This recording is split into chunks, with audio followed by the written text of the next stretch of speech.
So as I said, right, I'll first put the philosophy first and then show the rest of the slides and the details are available. I mean, in the similar case, right, let us say when I actually take a patient who is seriously ill into an ICU, right? And more often or not, in the case of patients who are intubated, who are ventilated, one of the major problems is secondary infections. After 5-6 days, because of the number of insertions in the body, the patient would immediately get one or the other secondary infection. And if you look at it, more than 30% to 40% of the deaths that happen in ICU during ventilation are because of secondary infections. Secondary infections take you, secondary infection comes in, these guys give more powerful antibiotics, more powerful antibiotics, more powerful. But the important point is, while they actually look for an targeted antibiotic, right? It takes 24 hours for them to actually get to a stage where they can analyze what that antibiotic is. By the time the damage is already done. Now, is there a way to triage? They will actually simply say, okay, I'm putting some antibody that is running through, right? Instead of it, can I actually first cut into 20 to 30 minutes? Can I actually tell them whether it is a gram-positive or a gram-negative bacteria? At a very early stage, you actually predict, look, the type of nonsense bacteria, the type of anti-resistance bacteria are very known, right? We can actually do the analysis at a later point of time. But to start with, when you cannot actually see under the microscope, when you cannot, even before you can actually see the biofilm formation under the microscope or known techniques when the colonies have not formed, is there a mechanism to alert the doctors saying that, look, there is a possibility of a gram-positive bacteria that infection is coming in? You try to treat it at the earliest, right? So, saving of 48 hours is what is very critical. And thing that we have actually analyzed is that, there are innate, our body is a miracle, right? The moment there is some foreign object actually enters in, right? There are so many immunomechanisms that that are there in the body. And toll-like receptors is one such immunoresponse that actually comes in. And the good thing about this toll-like receptors, though I can actually speak about it a little, but I always get confused between these numbers, right? Certain numbers are for negative bacteria and second numbers are for gram-positive bacteria. This is well known, right? Now, as engineers, can we actually utilize that to tell whether it's a gram-positive or a gram-negative bacteria? Now, in a bigger vision, can I actually create a microfluidic device?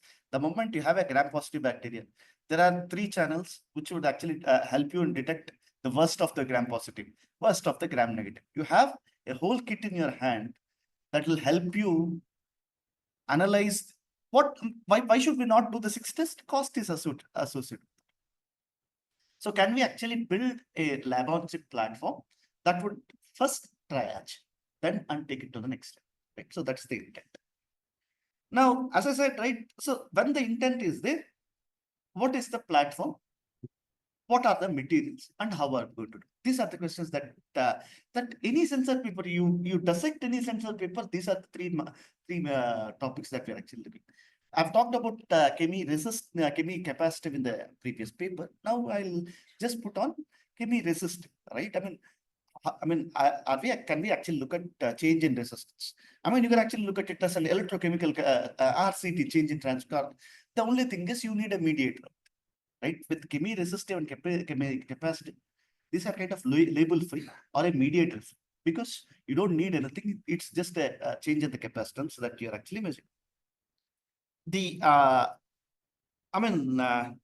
is all the background that I've already covered, right? So this TLR complex identifies positive bacteria effective. It has that preferential stuff, right? Now, we have done several mechanisms. we have started with boronic acid being one of a differentiator for gram-positive. That worked. But more than that, this is a better option. And then when we actually look at a low-cost platform, nothing comes like carbon materials. So we have created carbon electrodes, and then the most important thing that we have actually done is, I mean, see, one of the objectives I'm giving my my group's vision as well is to look at materials and functionalize to ensure that different functional groups are actually present. This is a chemical method. More importantly, we are actually looking at any other method such as plasma that would actually enable the throughput to be more.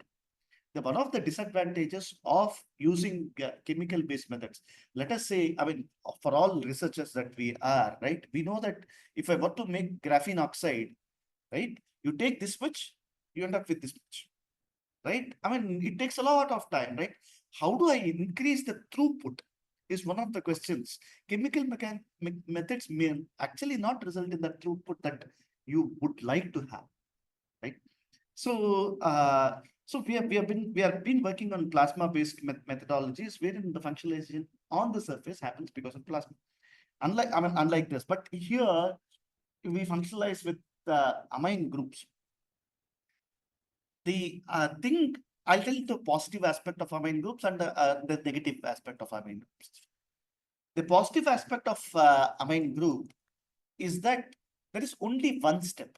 I mean, I'm actually looking at EDC NHS chemistry, I have two steps involved, right? I have to first do the EDC, then I have to go do an NHS, then I have to go to if I look at amine, right? Amine gets linked to any other species using glyceraldehyde, and you're reducing one step. That's a positive aspect. And what is the negative aspect? When I actually have an antibody, right, it is important that the Y-shaped stuff, the the chain that we have should actually link onto the surface. The orientation of the antibody is very important. Whereas EDC and NHS chemistry would allow us to get the antibodies in the right shape. Here, it does not happen.